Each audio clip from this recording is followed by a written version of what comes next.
All right.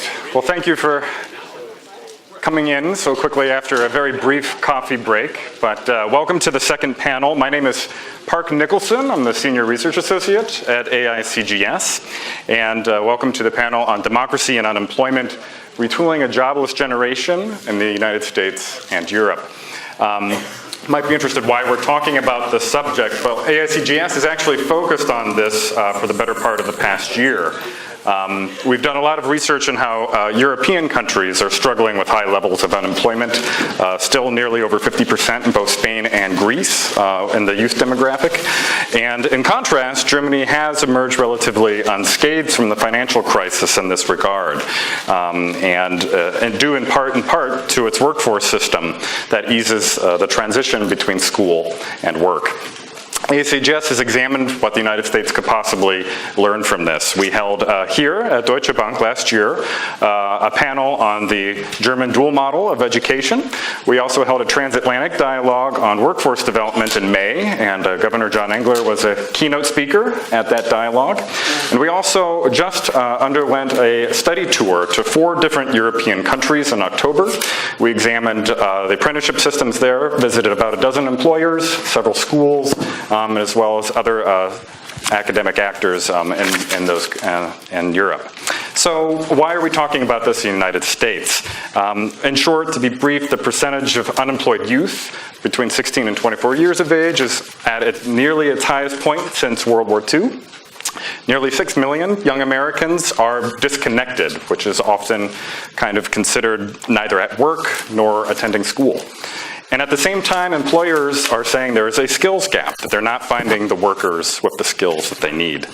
I myself am part of the generation born after 1980, a millennial, or Generation Y, with firsthand experience with unemployment in Northeast Ohio, where my hometown is. And we have a Youngstown native here at the end of the panel, Eric Spiegel. And there's a real sense of frustration, I would say, among people that I know that we can't. It's spilled over in different ways, and you might see this in different parts of Europe with street protests, and even New York has encountered that to a certain degree with Occupy Wall Street, which fizzled out last year. So is there a growing disconnect between the promise of education in this country and the reality of the working world? And how are we addressing it? And is there anything we can learn from Germany's own experience with this? So to shed some light on these questions, we've brought together a truly distinguished panel of American leaders from both business and education communities, and I'll introduce them in the order that they will speak. Governor John Engler is the president of the Business Roundtable and a former 3-term governor of Michigan, and also the keynote speaker at our transatlantic dialogue in May. Dr. Ronald Daniels, president of our very own Johns Hopkins University, also a distinguished scholar in his own right on law and economics. And Eric Spiegel, the CEO of Siemens USA, is also the vice chair of the Education and Workforce Committee at the Business Roundtable, and is a member of President Obama's Advanced Manufacturing Partnership, often called AMP 2.0. And John Hayes is the chairman, president, and CEO of Ball Corporation, and he has extensive experience in Europe, and I believe Ball Corporation also has several locations in Germany. And Randy Weingarten, president of the American Federation of Teachers, which represents over 1.5 million American educators and professionals throughout the country. And I believe you just hosted your first summit on career and technical education in Washington this November. So without further ado, I'll ask each of them specific questions, and we'll try to move over into the Q&A as quickly as we can. So Governor John Engler, I wanted to talk to you since we had the opportunity to hear you at our transatlantic dialogue in May, where you spoke on workforce education and particularly in Germany, this cooperative process between business and educators. And why has this issue become so important to the members of the Business Roundtable, and what are you doing about it? Well, I think the first obvious answer is demographics. Everybody's getting a little bit older. We're losing a generation with tremendous skills that are beginning to retire, and many, many more are eligible to retire. Some staying in the workforce a little bit longer because their wages have been pretty flat and they've had a little bit of a rough time, so they're not quite ready to go. But the employers look out across that workforce, notice it's graying a little bit or a whole lot, and particularly for the kind of skills that we have in the 21st century workforce. These are men and women who have acquired these skills over work careers of 25, 30 years, and so they were there as the technology began to be introduced into the workplace. They mastered it, they helped develop it, they perfected it, and then took it to new levels. Well, now, as they get ready to go, who's going to come along behind them? And that's where we start to run into a challenge. And I did bring some slides, but I think maybe I think we've got such an interesting panel here and some great perspectives that maybe just a comment that a significant percentage of our employers say that the lack of skills is holding them back. And one real important data point for the U.S. economy is we got 4.7 million jobs that could be filled today if we had people with the right skills in the right places to fill those jobs.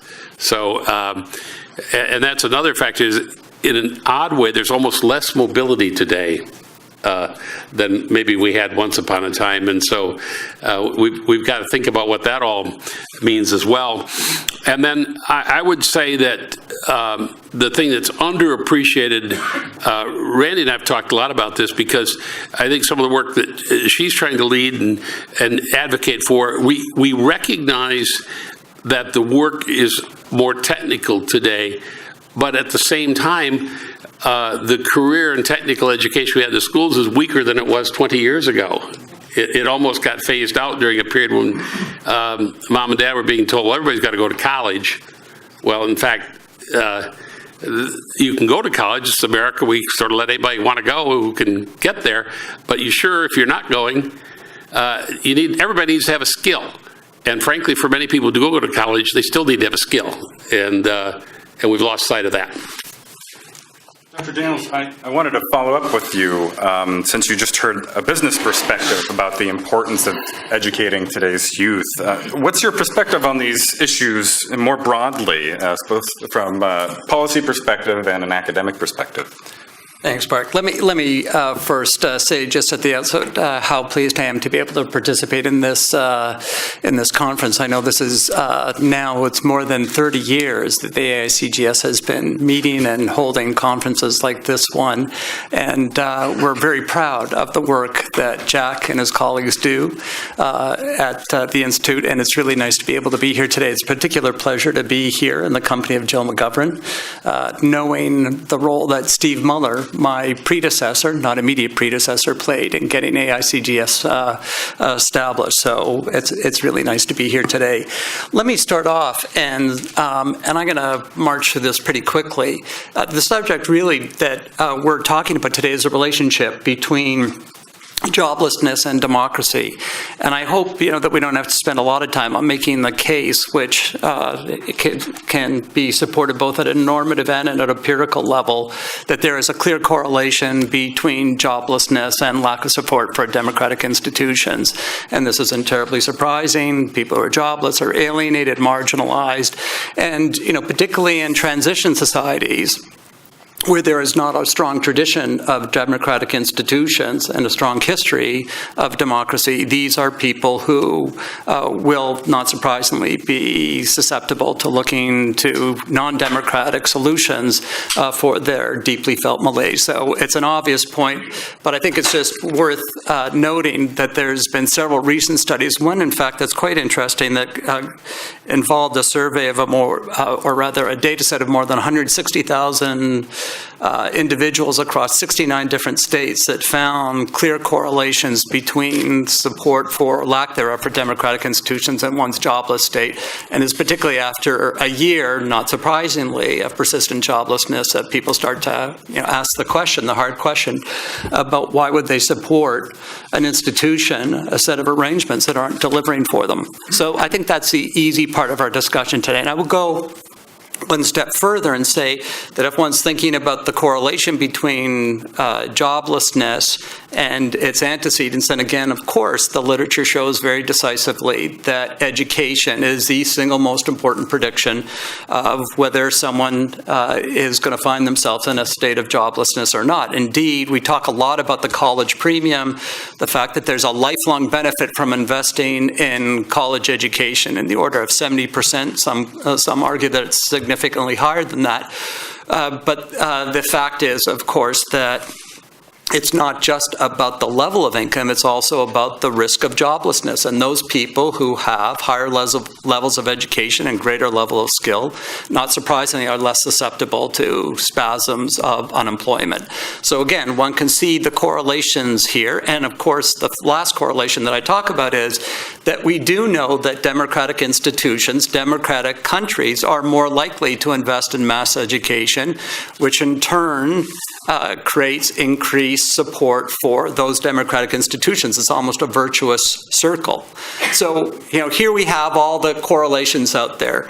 Lack of employment, lack of support for democratic institutions. You want to get at how you reduce the risk of joblessness, then you look at education, and then in turn you see that the likelihood of supporting investments in education, at least across a broad swath of society, is substantially increased in democratic context. So with all that said, what do we do with it? Where do we turn in terms of thinking about some of the trends that are the subject of this session today? And here, what we have to at least acknowledge right at the outset is the disparity that now exists between the United States and the OECD peer group, and that is, as has been chronicled again by a number of different scholars, after a period of time, particularly through the last century, where the United States really led the way with investment in public education and in supporting a strong tertiary education system, there's been a significant pullback in investment relative to other countries. And so it is a deep irony that precisely at the time that we live in a human capital economy, when the case for investment in education has never been more robust, we're actually seeing reduction in real terms by the level of investment that the American government is making. And here, I would say this is not just at the federal government, it's at state governments as well. The last several years has seen a 26% reduction in state investment for public higher education in this country. One could go on and on about it, but there's obviously an investment issue here that we have to talk about, and a significant disparity between the trends in the United States and the trends in Germany and other OECD countries. With that, if one could think about a solution to the investment issue, then I think you got to move very quickly to what you would do with increased investment.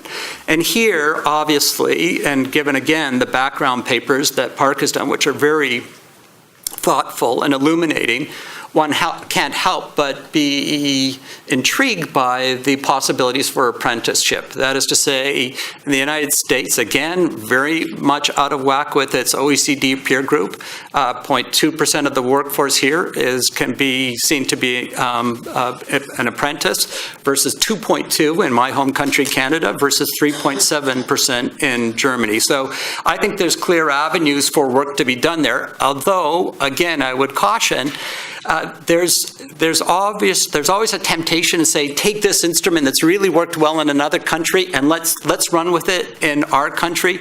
But you really do have to be mindful of all the institutional, cultural barriers that give rise to the question in the first place. If this is such a great idea and it's so obvious for firms and industries to do, why haven't they done it? And here I think there's probably something to be said about the character of the German economy and the role of umbrella organizations and a more corporatist approach to these issues, statist approach, that we don't have in the United States, that at least in part explains the lack of success for apprenticeship programs. I also think, and one of the things I'm going to say, I was thinking about this coming in here, there is another issue that we have to put on the table, is that apprenticeship programs are tethered inextricably to college, to community college programs. You need a partner. And here in the United States, the performance of our community colleges is nothing less than abysmal. So although we lament the lack of strong completion rates for college education, that is to say, it's about 60% six-year completion rate for a four-year college. For community colleges, two-year community colleges in this country, the percentage is 30% over 3 years. That is to say, after 3 years in a community college program, only 30% of the students have completed that. And that is a very sobering and damning statistic. It says something about the quality of what's going on there. So we got to talk about that in thinking about apprentice programs. Let me just cut to the punchline, though, is as we're thinking about instruments, if the gods of policy were to grant me one wish and say, what's the intervention you'd want to really get at this issue of chronic joblessness, the NEETs, this group of 16 to 24-year-olds that's neither employed nor in education or training programs, and thinking about the long-term erosion of the country, if you had a spend to really maybe to be able to make a difference, what instrument would you spend it on? And in particular, spend it in a place where there's a significant disparity between the United States and Germany and other OECD countries. And for me, it's easy. It's early childhood education. And here, it's been proved decisively in the literature. I mean, it's just decisively. Nobel laureate Heckman, James Heckman, has proven again and again and again and again that the gains to be had from a dollar invested in early childhood education far eclipse any of the gains you'll get from spending on college programs, training programs. This is where the action is in this country. And this is where, again, looking at participation rates, levels of public funding, there is just a huge chasm between where the United States stands and where our OECD peers stand. So if we're going to think about this issue of joblessness, there's a temptation to say, if only we gave better skills at this point at the end of the pipeline, but we've got a very significant problem that goes right back to its earliest moments, and early childhood education is, at least to my mind, where significant action should take place.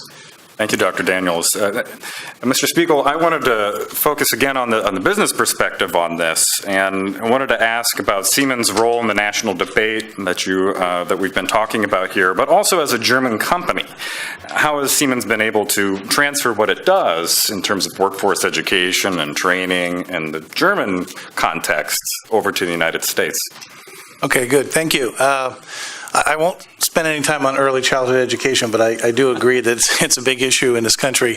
I will talk a little bit about some of the other things you touched on in terms of the need for corporate America to invest and also for the state and federal government to get more focused on the aid that they provide to programs so that we can solve some of the skills gap that Governor Engler mentioned.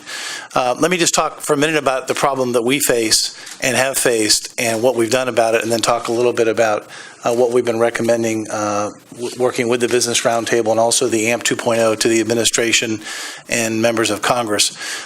Several years ago, we started to launch large new plants here in the U.S. in gas turbines and wind, in rail, in motors. And these are advanced manufacturing plants. We put them in locations where we thought there were going to be plenty of skilled workers. The best example is probably Charlotte, North Carolina. We already had a small facility there with several hundred workers. We were expanding by 12 to 1,400 workers. And so we put out notice that we were going to be taking applications for a plant that was going to open in about a year. We received about 10,000 applications for those jobs. We screened it down to 6,000 people that we thought would be eligible, and we gave those 6,000 people a test in remedial math, science, some technical skills, and literacy. Only a third of the 6,000 people passed, and these tests are sort of the equivalent of the sixth grade level. And this is an area that used to be pretty rich in manufacturing. So we couldn't find the people. We took the 2,000 people. We found a few more people. We then went to the local community college. We said, we need a program that will allow people to be trained to work in an advanced manufacturing plant, something we call in Germany mechatronics, which has a little bit of mechanical, electrical, software development, software engineering, et cetera. Doesn't require a 4-year degree, but requires some training beyond that. No one in the area, not the community colleges, but I would say also none of the universities had a program in mechatronics. So it wasn't just the community colleges. We then spent time with the community college, Central Piedmont, and we said, we're going to help you develop the curriculum, which we did. We then sent the professors over to Berlin to be trained. And then we started training 3,500 people because we knew we needed at the end, we needed 12 to 1,400. Suffice it to say, of the original 6,000 that we looked at, we only ended up hiring about 500 to 600 that after a year of training could be qualified to work in an advanced manufacturing plant. We've had similar kinds of issues in Iowa, where we built a wind blade plant, in Kansas, where we built a wind nacelle plant. We're expanding our Sacramento plant. We're the largest maker of light rail in the United States. We're expanding that, also making electric locomotives for Amtrak, having trouble finding workers there. So what we did was not only to train people in this pipeline, but we said, let's import the German apprentice model. And in Germany at any one time, Siemens alone has about 10,000 apprentices. And so we put a program together to work with the Central Piedmont Community College to take this program that we had trained people on and turn it into an apprentice program. We've now been putting about a dozen people a year through. We're in the 3rd year of the program. Interesting that one of the biggest challenges was to recruit people, high school students, for this apprentice program. And that speaks a little bit to something that Ron mentioned, but also just the image of these middle skills and also not just with the students, but with parents and administrators. So that became a big issue. We had to spend a lot of time promoting these jobs, taking people to the plant, showing them what advanced manufacturing looked like, that it wasn't a dirty, dangerous jobs of the past, that these were high-paying jobs. One of the things I like to say is, the apprentice program, once they understood the value proposition, which is it's a 3.5-year program, you go to school part-time, you work part-time, we pay you for the whole time, and when you come out, you have no debt, you've got a 2-year college degree, you've got a certificate from the state of North Carolina, and you're guaranteed a job. And the starting salary is about $55,000 a year, which I would add is more than the average of 4-year liberal arts schools in this country, which is less than $40,000 a year. And what I like to say, and what they teach in Germany, is this isn't the end of your career, this is the beginning of your career. You can continue to go to school and educate yourself. But it's going to be a long haul to be able to do that. And I think one of the biggest issues is we've had trouble convincing U.S. companies to invest in these apprentice programs. We now have about 8 companies, other companies in Charlotte who are part of this. I think all but one of them are foreign companies. I think a lot of the foreign-based companies here in the U.S. understand the apprentice model in the program. But there are other hurdles to overcome. It's expensive. It costs about $160,000 per apprentice over 3.5 years. Now, most of that, 75% of that, is actually paying them while they work for you. The other 25% is the education and training. But there was no state help and no federal help. In Germany, there is both state and federal assistance to these programs. So we have no aid to that. So it does get quite expensive. And also because it's not scaled, the cost per student is higher than it would be in Germany, even if we did get some state and federal. So we've been spending time talking to congressmen and senators in places where we operate, and also going to the administration. The president invited me to be on the Advanced Manufacturing Partnership and to head up the workforce piece of that, to co-lead the workforce piece of that. And some of the things we've been working on are, one, how to expand the apprentice program, because we're convinced it can work here. It's got to be modified a bit from what we do in Germany, but it's also got to be scaled. One of the problems in the U.S. is everyone's got ideas for programs, and we try to do too many things instead of picking a few things that we know will work, and they get companies to invest and scale those, and then direct some of the public funding at those things. We're also working on a big national advertising campaign, getting media, private sector, and the government involved in how do we promote manufacturing, the middle skills kinds of jobs. That's going to be starting up fairly soon. And if you saw the budget that was passed recently, the president wanted $1 billion to put into manufacturing.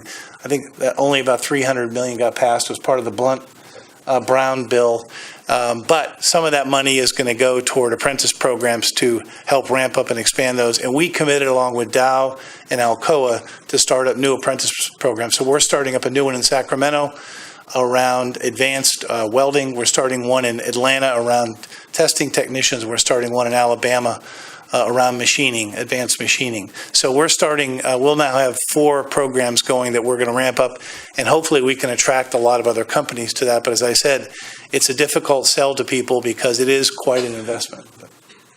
Mr. Hayes, as an American company, and you heard Mr. Spiegel say that there's cultural barriers to convincing a lot of businesses here to invest in education and their workforce, how does Ball Corporation see a benefit in investing in its own workforce and in terms of education? Thank you, Mark. You know, Eric, it's interesting. We talk about American companies or based companies versus German-based companies. I could give you other examples of exactly what you just said, and they all hold exactly true.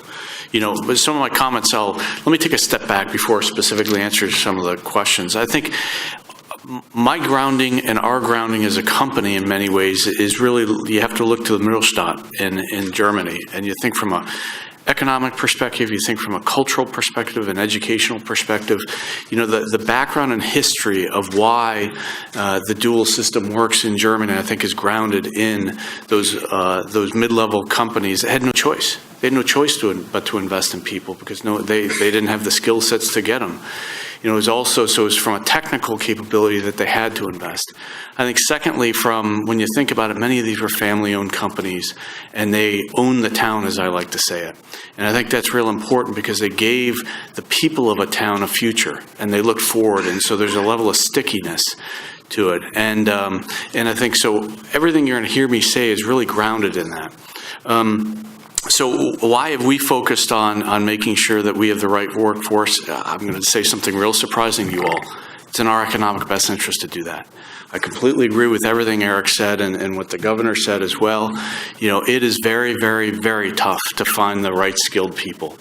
And our government and our social institutions have not kept up with the needs of what business needs in terms of technical skills. And so, you know, the way we always say, our company, we don't have much intellectual property that we can rely on to create a differentiator. We have the same equipment that our competitors do. What really differentiates us is our people and the know-how of our people.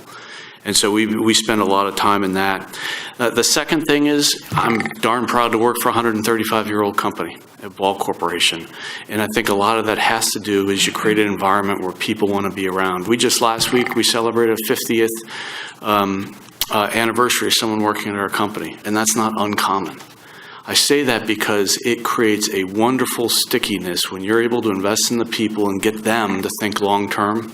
And again, getting back to the Mittelstand, they don't think about quarterly, they don't think about next year, they're thinking about 10 years from now and how to position themselves. And I think from a workforce perspective, if you're taking the ownership to invest in your people, you're not thinking about what skills they need next year, you're thinking about what they need 5 and 10 years from now, and you're creating that stickiness.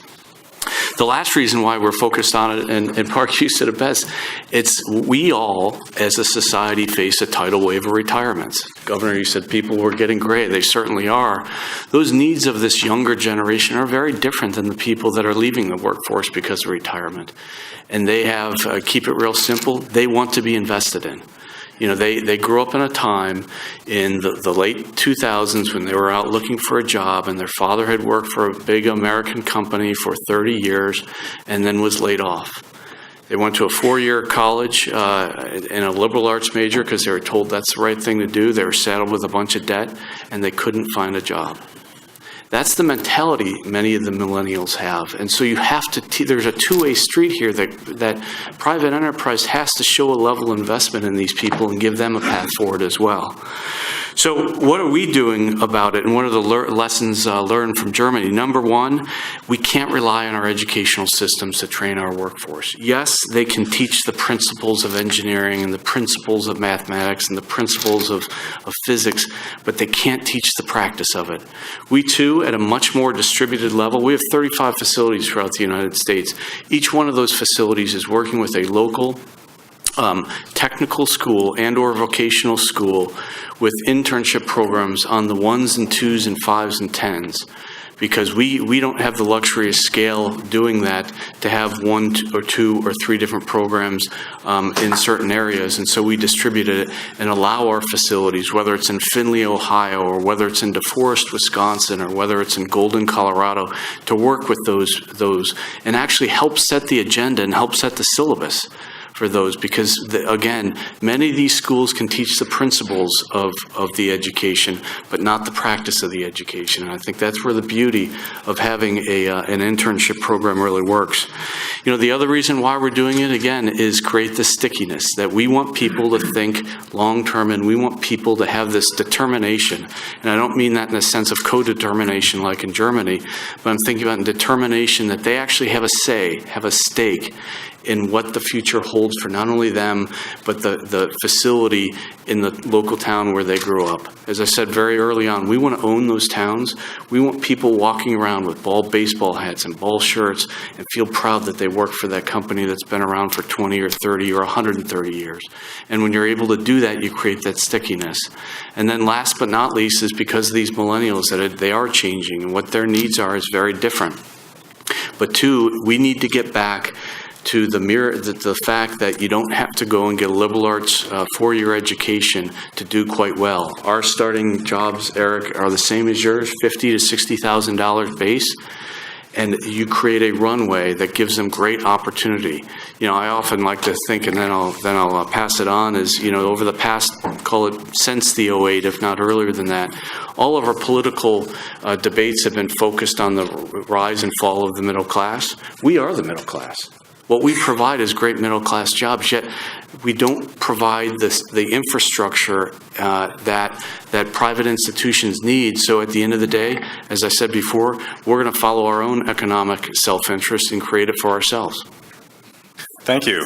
I myself am a product of a liberal arts four-year college, and very proud of my education. But of course, over time, I also realize its limitations for many of my peers and other people. And certainly, there's a lack of alternative pathways in life in this country. So, Randy, I wanted to move over to you and the perspective of American teachers and what you see as the critical problem and kind of the things that AFT is doing to address it. So let me just say, as I'm taking all these notes, I'm like, oh my God, we want to work with all of you guys. And in fact, as the governor and I have talked about, in different settings, like for example, Toledo has a very similar kind of program as you were talking about in terms of ball, where we actually have a high school that does a lot of that work with the community college that actually helps create amazing opportunities for kids in GM, and a lot of kids actually go on to college. In fact, in the current career technical programs in the United States of America, 9 out of 10 kids graduate from those high schools, and 7 out of 10 of them go to college. There is something about the engagement process and people seeing this. So the most important thing I can say is that we have a stereotype problem, which is that people think about CTE as an inferior pathway. They think about the old voc ed in the United States, as opposed to the kind of, and I would actually argue, we can do it in the United States without tracking, create multiple pathways for kids, and have this as a viable, real pathway for kids, and do more and more of the work that you're doing, sir, in terms of Siemens, with advanced manufacturing, and more of the work in terms of the trades. If you think about New York, for example, I love this, sorry. As Governor Engler was saying, I am on my own home field right now. But you have schools in New York City right now. There's a school called Food and Science Technology in Manhattan that has a tilapia farm in the basement and an herb garden on the roof. You have schools that like Transit Tech, that have all sorts of different iterations of transit technology and has become a real pipeline to the transit system in New York City. You have schools like Aviation High. A lot of people know about Aviation High. It is right by LaGuardia. The kind of work it's done in terms of aviation is legendary. You have a school, this was my favorite, one on Governor's Island, the Harbor School, where kids actually harvest oysters, and where they learn a lot about boating machinery and things like that. There is a potential here to do a lot more of this as an alternative, viable pathway for students. And one of the things we've been doing is that several of our leaders throughout our union want to make this a real pathway. So we're talking to leaders and community colleges, because I think that is a weak piece, as you said, in mayors, our union, others, in terms of seeing in various different cities and other communities, can we actually grow the CTE pathway in high schools so that we can create real viable technology streams, so that it's not just a student learning about coding, but how you apply coding. Because frankly, I suspect in every one of your industries, sorry, I start as a lawyer and as a social studies teacher, not as a coder. I actually dropped out of my Fortran course, so.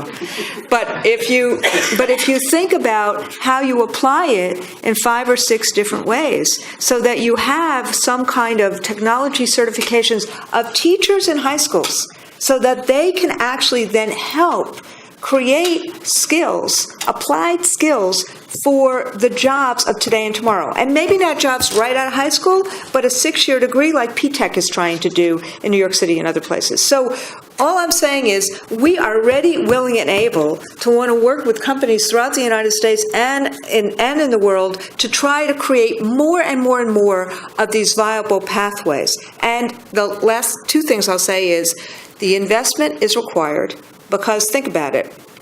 You can't be a welder these days with an old welding machine. And if you look at some of the places like Montana has wonderful CTE programs, but the machinery in a place that I've seen in Billings about a year ago is not state-of-the-art. And if you don't have state-of-the-art, you're not going to be able to help train students for the jobs of today and tomorrow. The same is true in so many other of the tech areas. So when you talk to teachers, tech teachers, CTE teachers, which we just did a survey of about 550 CTE teachers in the United States, and they say the following 4 things. Number 1, they see it as a viable pathway. And a viable pathway to middle class, and they want to teach it, and they're really enthusiastic about it. And what Governor Engler and I have had this conversation a couple of times. What we've tried to do in the last 10 years is just try to keep it viable so that we're not building from scratch everywhere. Number 2, they know that they need the professional development. And so, for example, we're working with Adobe and with Apple to help create some of the professional development around coding and around that kind of skilling, because if teachers don't have the professional development, we can't be one page ahead of kids in this kind of arena. Number 3, the investment in the infrastructure in schools, public high schools as well as the community colleges, are really important. And frankly, that investment was done in some of the for-profit colleges, and they haven't done a really good job. In fact, I would argue they've done a worse job than the community colleges.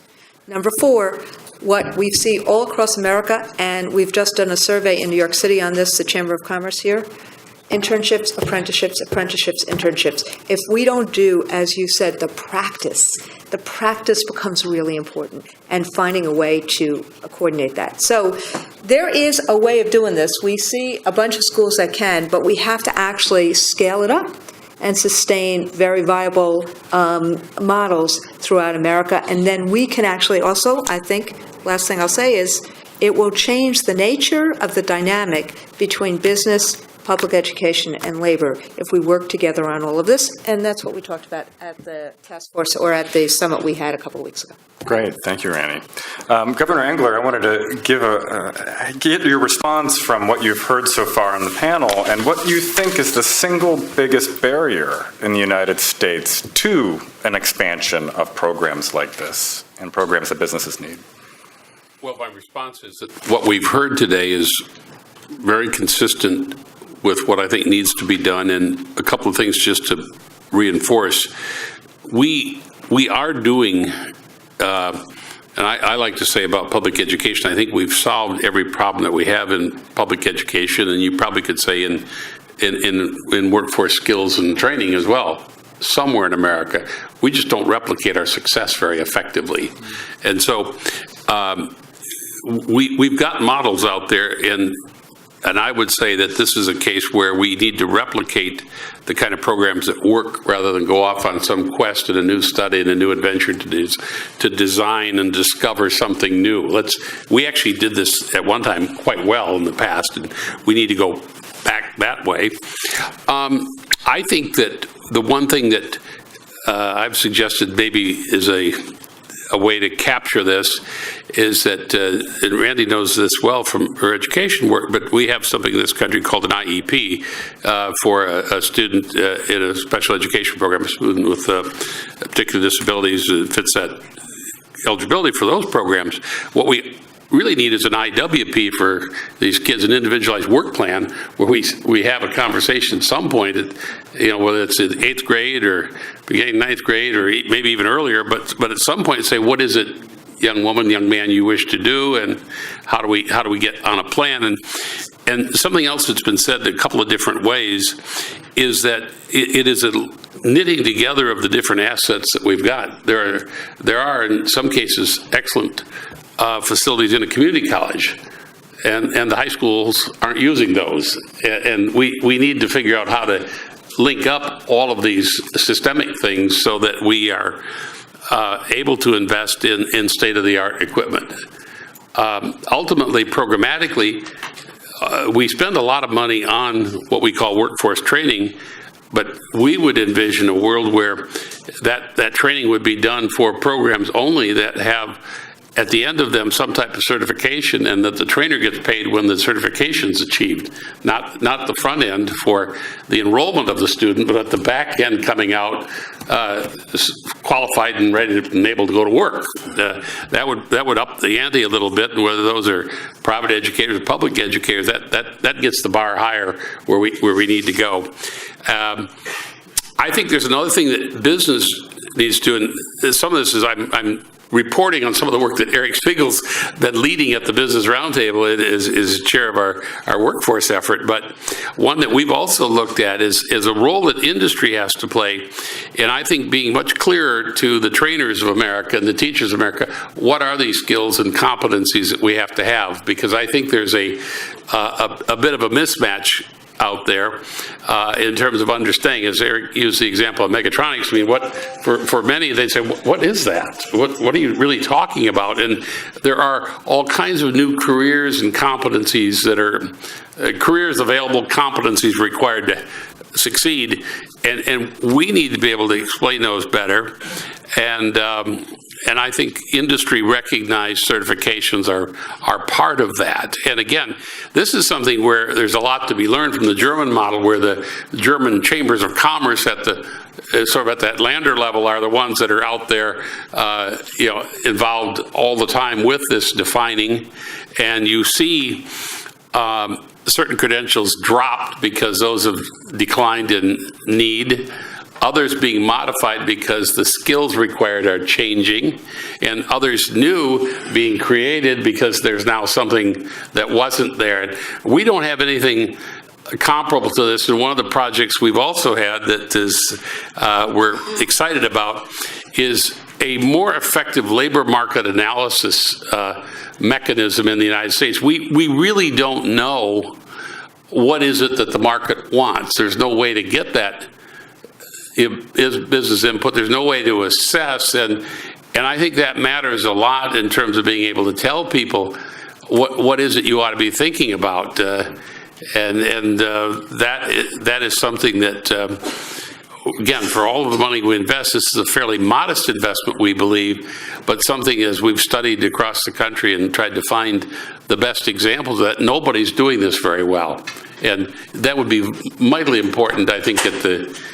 community college, at the high school, even in the university. So those are several answers, unfortunately. So it's not just one thing, but I would say the positive thing we should feel good about is we can find examples where things are working. We do need some more data to bring to this, but boy, we could do this.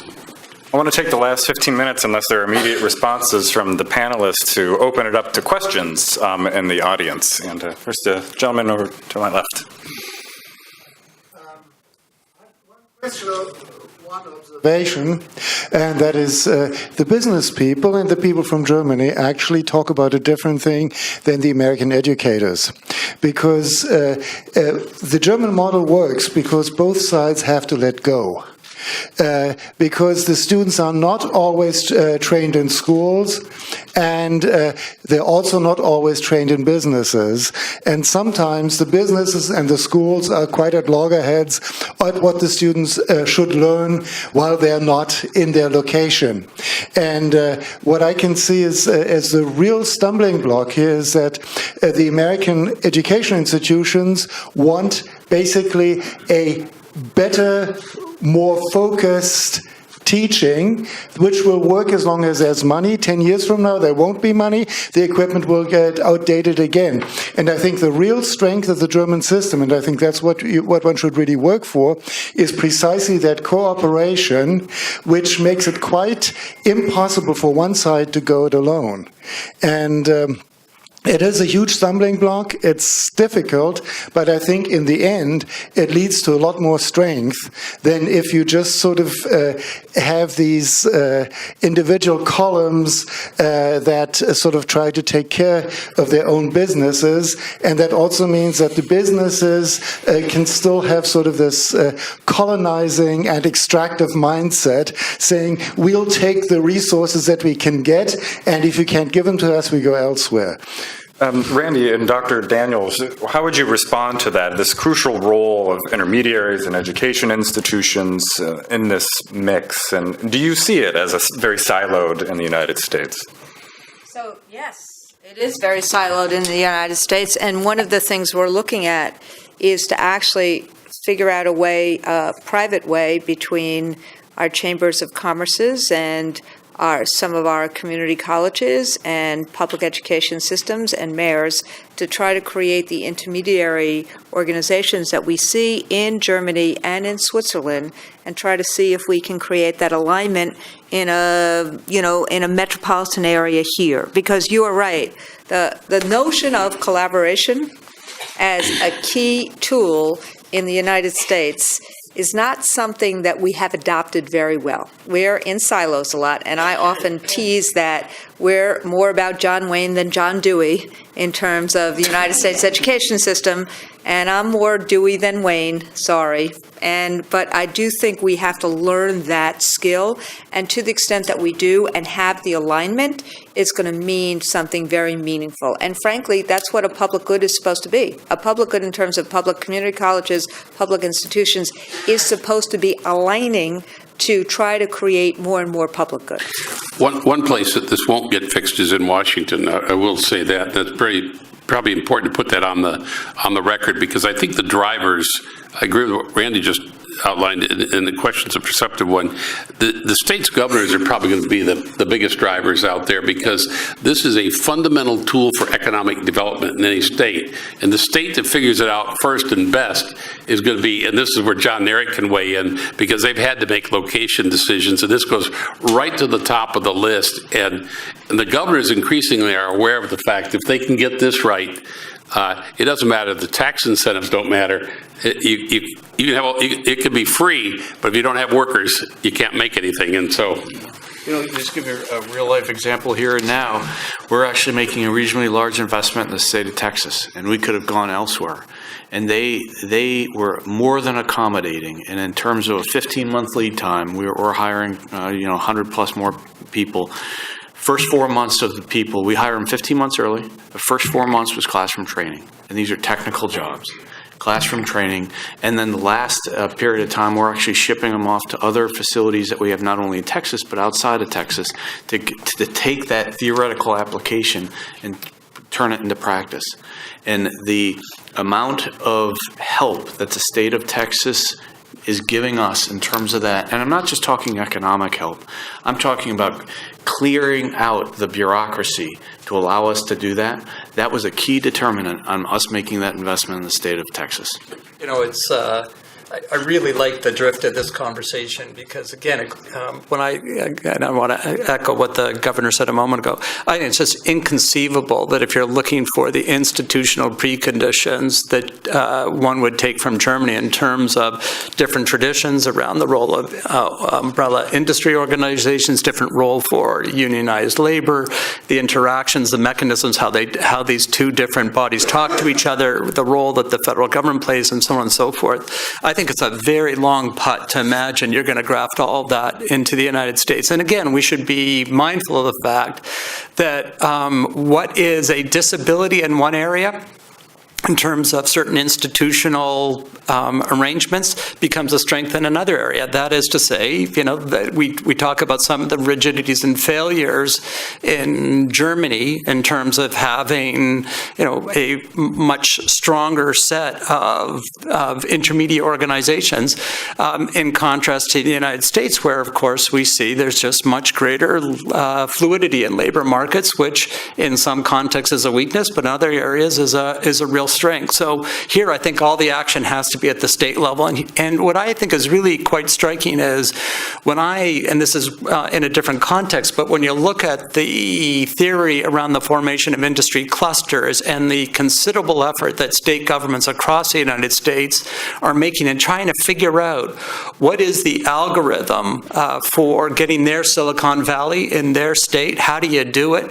I think a lot has been spent, a lot of energy and money has been spent on trying to think about how you nurture the process of incubation, particularly involving research universities and so forth. I think this agenda and thinking about labor force development of skilled labor becomes another very potent tool in the toolkit of state governors to really get a leg up. And the other thing is, if the cluster works, you also will have been able to solve some of the problems where a firm in an industry is concerned that if they invest in this kind of training, then the employee can walk across the street to another firm in the industry, and essentially the first firm doesn't get the benefit of that investment.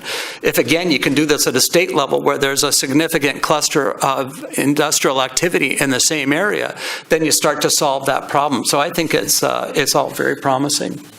I want to take two final questions to get us a little bit more back on track. And if there are any students in the room, and I know there are a few who would like to ask a question, I might give preference to that, but there was a... All the way to the back there, I see.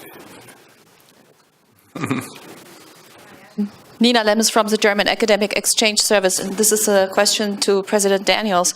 Although you said the model from Germany cannot be simply adopted or adapted to the American system, which I think is absolutely true, I would still like to know how you see that universities and even research universities like yours could be instrumental in developing new ways to fill this skilled gap. I just mentioned that in Germany we have a model which is at the moment on the rise called dual studies, which combines studies at a university with, in a different way than the apprenticeship models, with actually practical learning.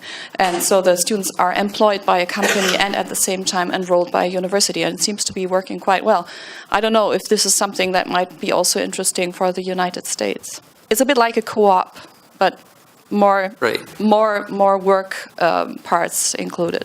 Maybe while the President's answering that, he could also address then the recognition of community college courses at the university level, so we don't have to pay twice for coursework. Right. So let me take them in turn. I mean, I think first, as to the role that the research university and a research university like Hopkins can play in this changing landscape. I think one, it's very clear that that students, and I would say this across a broad swath of the university, are seeing the value of developing a skills education that complements the basic, more theoretical academic skills that they've long taken at university. So, we've seen in the context of our engineering program, two very interesting factoids. Now, 20% of the students who are going through the basic baccalaureate degrees in engineering will go on and do an applied master's at Hopkins, and we've actually found a way to incent them to do that with basically it's a full year degree that you can get at half price. So trying to find ways again to have a kind of a capstone experience that gets the students more skilled up for industry, and there's also significant partnerships with industry in that domain.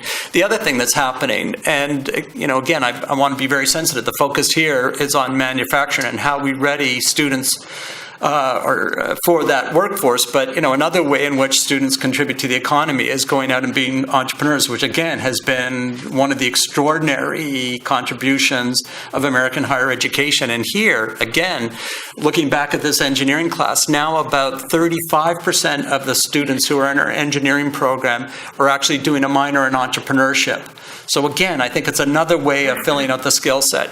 That's one dimension in which working. The other thing that we're doing, and again, this is it goes back to the discussion we're having about the K-12 system and early childhood education. Hopkins is doing a lot in the city of Baltimore in terms of bringing its bounty to bear on the public education system. We've just recently opened up a new school that we have invested $15 million in, that it's actually an early childhood education program and a K-8 program, which we're the operators of. And again, we're doing this to go back to where at least I started from.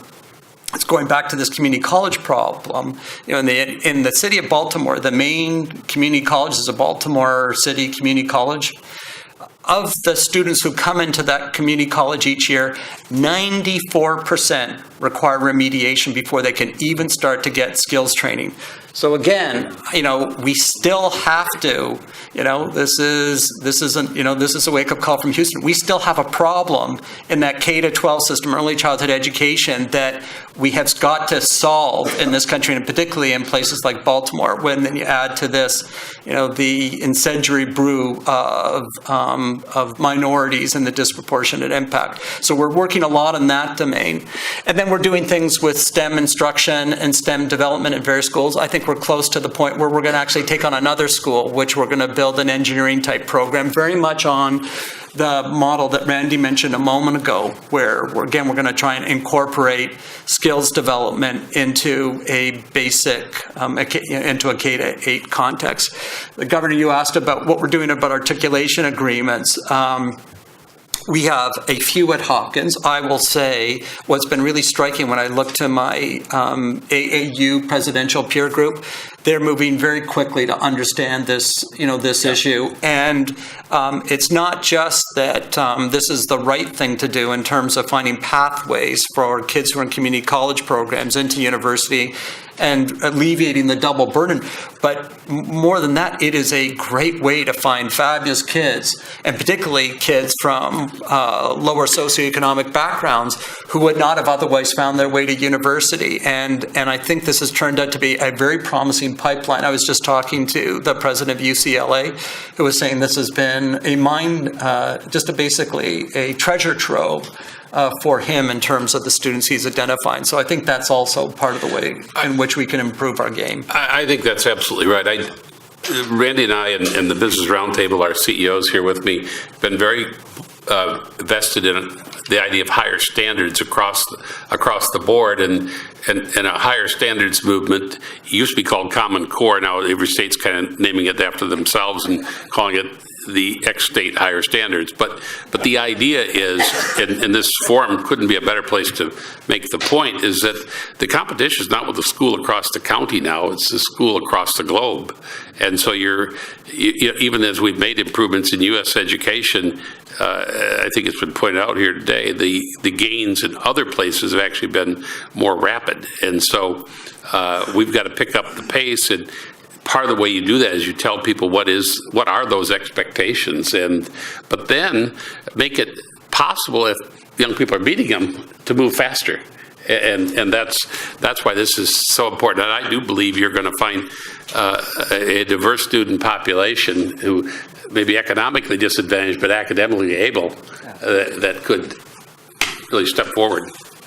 I did promise one last question to one of the students in the back that had raised their hand, so I will do that. Based on what the panel's been saying about the students, about what the students need to do to be able to do better, and they're having problems with their education at the high school level, does it seem that perhaps, like Mr. Spiegel was saying about sending instructors to Germany or other places to get training, then coming back and bringing that more hands-on approach to the classroom might be a better approach, and not just focusing necessarily on the students themselves, and or getting more practical experience at a younger age, like maybe starting at 12 or something in like middle school or earlier, which I believe was what some German programs do as well? So the answer is, well, I think part of the answer is, first off, I think we're actually working together on some of those things with the Baltimore Teachers Union and with Hopkins on some of the new programs. And Hopkins has been an amazing partner in the city of Baltimore, and I just want to recognize that.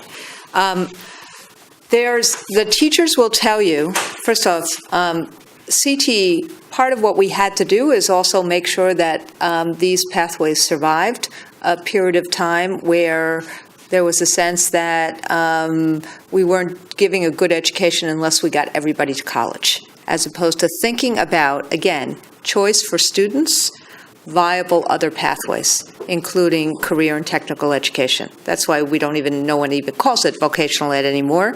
And the new programs we're talking about are very, very different than the old vocational programs. But secondly, the professional development, which I think you're talking about, is very, very important. And we need to actually seed it in a whole bunch of different ways. It can't be 2 days of professional development in a room like this and then saying to teachers, okay, go do it. It has to be a much more organic and much more fulsome process, which I think the business leaders would tell you as well. We too much think that it's okay to be 1 page ahead of the kids, and which is just, it doesn't work in technical education. Number 3, the point you made about how we start kids thinking again about working with their hands as well as with their heads is absolutely critical. And what I've seen, one of the things I love is the robotics programs and the robotics teams. And what we've lost, frankly, is we no longer have, for example, industrial arts in junior high schools or in middle schools, or ways in which people can actually do the kind of art and music and kind of working with your hands that we need to start doing. And that would be very good to find a way to put project-based instruction and those kind of competencies back into schools. It's an engagement piece, and it's also, I would argue, it would be an expansion of the way in which people think and people act and people relate, as opposed to simply thinking and fixating on English and on mathematics. But number 4, if we don't have the practice with the industries, where industries are our partners, they have the state-of-the-art materials, they have the internships. That also helps in all sorts of different ways in terms of building relationships, applying critical thinking problems, and also thinking about resilience. So I think that this goes back to one of the early questions that one of the gentlemen raised earlier. If you want to create this synergy together, that we're all in it together, those internships and apprentices become absolutely vital in terms of industry-based positions. Maybe just a quick comment. 2 things. One is we've started to hire high school students before they've graduated into our apprentice programs, and actually much easier to recruit them when they're freshmen and sophomores before they've been pushed or forced into thinking that they want to go to a 4-year college, even if they don't. But at least they get the option of understanding what that kind of a career can be like. And so we've started to pull them in. Also, we've brought veterans into the program, and veterans actually have a lot of on-the-job training. They don't have as much of the academic background, and their skills don't translate one-for-one into the kinds of jobs we have. So we've actually put a whole program in place to help translate those skills, which is working. Second point is we just did a survey on the Business Roundtable of the skills gap across, I think, 126 major companies that currently have, over 200,000 job openings. Number 1 on the list was advanced IT and computer science, and number 2 was advanced quantitative analytics. Given the big push for finding more people who can work in data analytics and things. Number 3 were the middle skills and trades. So we talked a lot about the middle skills and trades and things, people working on a production plant, but actually advanced quantitative. And one of the things that we found in trying to find those kind of people, you can hire people who have the basic raw horsepower, but very few of them have any kind of work experience in those areas. And I think there's the latest statistics I saw show that only 20 to 25% of universities and colleges in the country require an internship as part of the degree. And one of the things that would really help people who want to work in those areas, advanced IT and computer science and quantitative analytics, is to get some real on-the-job experience. Because what happens is you hire people after 4 years of school, then you got to spend a year training them again. As opposed to hiring them out of school, they've already had 2 or 3 different job experiences, and you can put them right into being productive much more quickly. And I think that's another gap that exists out there, and it's one of the reasons why companies aren't hiring as many new people out of college as they could, because they don't see that basic training. I might just add one last thing on that, because I think it's relevant. And all of us, what we're all talking about, there's 2 levels here. There's one, a basic fundamental understanding of educational principles. But then the second one is tailoring it exactly to the individual needs, and that's where apprenticeships come in. And that's where working, at least for us, with the local colleges and university are helpful, because you're actually helping create the syllabus. And you're actually helping them train what the customer ultimately needs. And if you view the student as the product and the company they're going to be working for as the customer, it's important to understand what they need. So I think a combination of the two, I think, is what we're all saying. And I'll make my last comment. I'll go to the other end and pick up on something President Daniels mentioned earlier about early childhood. This is something we can start on now, because everyone's up there, your heads are spinning. You say, boy, how do we get all this stuff going? It's kind of complicated, sounds expensive, and a lot of coordination.